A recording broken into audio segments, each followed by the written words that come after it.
Eric, you've asked me what is wrong with capitalism. I'd like to throw the question back to you and Sure. say, what is right with capitalism? It's not a hard sell anymore to talk about what is wrong with capitalism. Uh, I mean, we have to just look around us. I mean, our biggest crisis is the planetary crisis and environmental crisis that has brought or is bringing capitalism, we hope, to its knees. And if people don't react in a very short period of time, then it's apocalyptic. I mean, there's no other way. There's no other way to put it. Deepening inequalities that are structurally rooted in most societies in the North and in the South. Migration, all these issues are all tied to a model that is bankrupt and that is destroying the planet, that is destroying the lives of many men and women, and offers very little hope for the future. And tragically, rather than uh, finding hope in many of the initiatives that we are all inspired by, what we see, which is also a result of the consequences of capitalism, is the rise of the populist right and the dangers that all of that presents.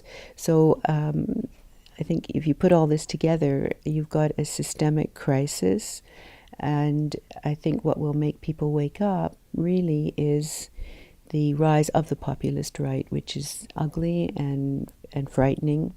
And perhaps people will realize that it is time to react strongly and realize that it's rooted. The rise of the political right is rooted in the contradictions of capitalism, in the outcomes of a model that privileges profit over people, that privileges profit over the environment, and so on.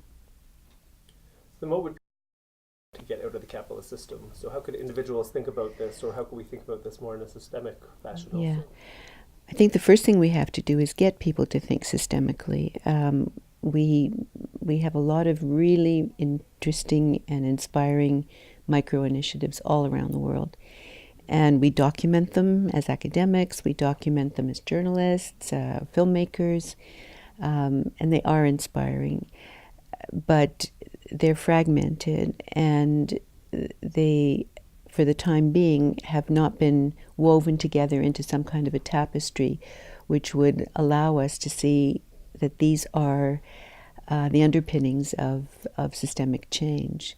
So I think what is really important in educational environments like universities or even earlier in junior colleges or even high schools is not to simply go to these interesting and inspiring initiatives and feel hope, grounded in these specificities, but rather try to do the work, the conceptual work that is really necessary to understand that all of these have to be part of a much larger transformation.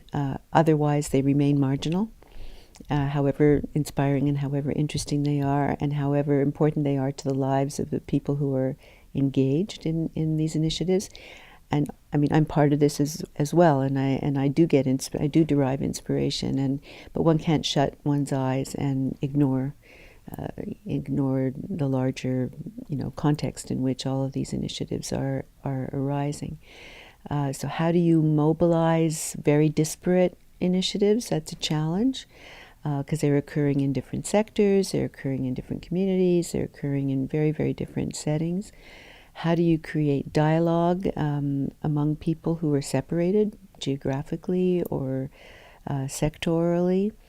How do you build coalitions between people who may not necessarily see themselves as part of a coalition because they perhaps are, in some cases, more politicized than others? So I think that we've reached a moment in time where we have to think not only in terms of post-capitalism, but post-partisan, post-ideology.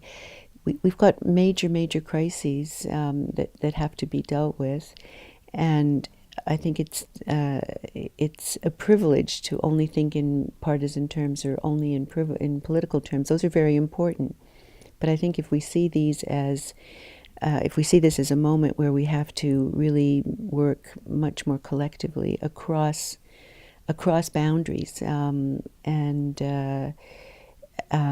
approach the kinds of initiatives that many people are working on collectively across these boundaries, we have a better hope of perhaps building systemic change. A lot of this, of course, is coming out of progressive circles, and that's a good thing. But we just can't afford to stay on the margins.